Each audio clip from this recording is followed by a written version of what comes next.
President Lambert, Provost House, Dean Parsons, all my pals on the Elon faculty, especially your leader, David Copeland, and my left brain when it comes to internet research, Jana Anderson, honored guests, family and supporters, and above all, members of the class of 2013, congratulations. You have reached the end of the Elon version of Real World. 10 months locked away in Powell Hall with no access to outsiders or to Adderall, and still you look amazing. I'm told, though, that you guys totally screwed up your end of the reality show deal by being the most drama-free, the most eager cake and cookie sharing group in the history of Elon. And I'm told Diani's singing helped a lot, too. Even though you've met all the requirements for your degrees, I have two last assignments for you. The first is I want you to rise and greet your family members and thank them for all of the wonderful support that they've given you. Come on. Wave to them, send your love, and wave back. Okay, my second assignment is to pull out your phone, which I know you've got and you've got it on. There you go. Okay, and text your thanks to your favorite Elon professors and tell them what they've meant to you. Yeah. Come on now. Come on now. I'm going to take your picture while you're doing this. Text it away. Okay. Now, for extra credit, you can sit down, but keep your phone out because I want you to point it towards me and take a picture of me, then Vine it or tweet it or Instagram it or Snapchat it and describe how sensational this speech has been so far. And you've got to use the hashtag Rainie is killing it. Since the dawn of the millennium, Pew Internet has been looking at the social impact of the internet. I knew we were in for a bumpy ride when The Onion broke a huge story soon after we launched. The screaming headline was, "Factual error found on internet."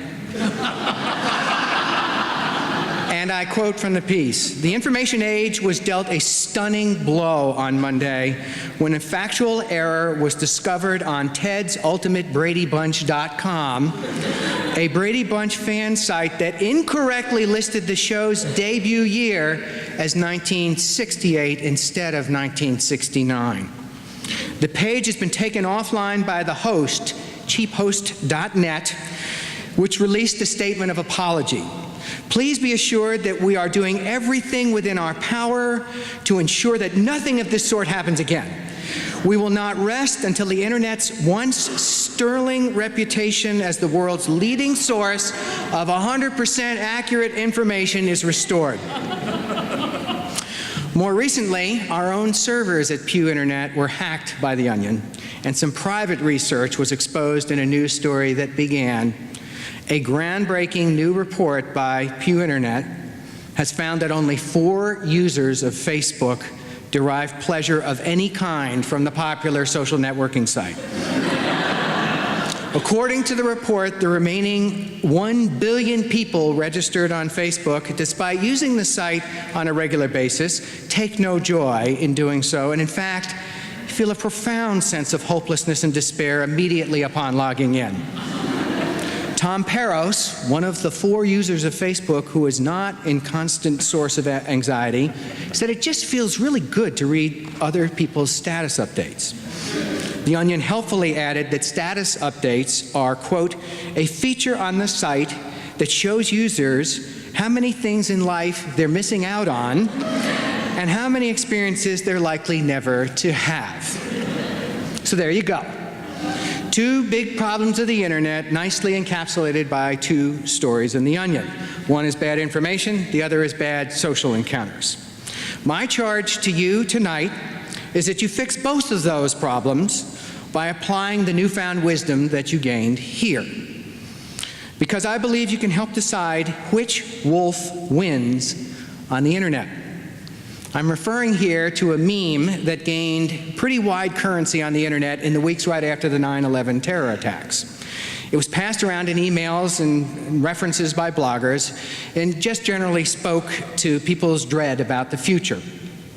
Attributed at first to a Cherokee legend, the story's origin is actually in dispute. It might just actually have come from a Billy Graham sermon.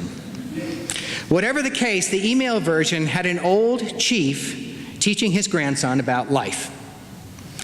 "A fight is going on inside me," he said to the boy. "It is a terrible fight, and it is between two wolves. One is evil. He is anger, envy, sorrow, greed, arrogance, self-pity, lies, false pride, and ego. The other is good. He is joy, peace, love, hope, serenity, humility, empathy, generosity, and truth. The same fight is going on inside you and inside every other person too." The grandson thought about it for a minute and then asked his grandfather, "Well, which wolf will win?" The old Cherokee simply replied, "The one you feed." So let's think about how to apply "which wolf do you feed" test to the struggles we have with the internet, with bad information and bad people. Clearly, the information problems stem from the explosive growth in the volume of information, the disorienting increase in the velocity of information, and the annoying habit of all of your friends sending you links to the latest idiot thing that was said by a politician or talk show host that your friend hates, or a video of a furry creature, or a baby, or new versions of the Harlem Shake. The good news is that we have solved the problem of volume and velocity and idiots before. The great communications historian Elizabeth Eisenstein has noted that the advent of the movable type printing press by Johannes Gutenberg in the 15th century allowed charlatans abundant new chances to promote folklore, quackery, alchemy, and witchcraft. The printing press gave them scores of years of new life to practice their crafts as bad actors. But after some people had lost their lives to zealots, and after many had lost their money to the scammers, there were enormous incentives to find ways to test and verify information and to discern and spread truth. So people fixed things.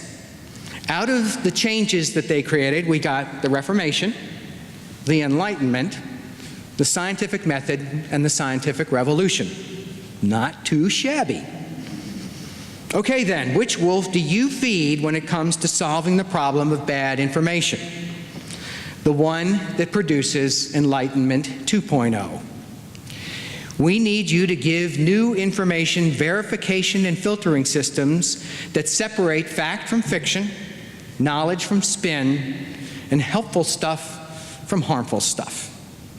And I might add that these systems would be super cool if you gave us a serendipity button.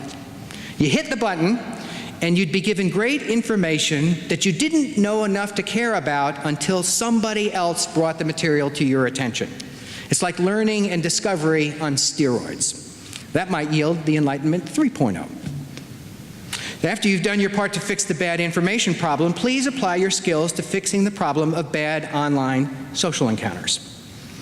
Despite the fact that there is plenty of evidence in Pew Internet Research and elsewhere that the internet does not make people lonely or depressed, it is undeniably true that awful things can happen online. Hate and bigotry can be reinforced.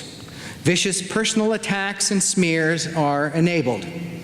Bullying and flaming are a distressing part of online life. So when it comes to online social encounters, which wolf should you feed?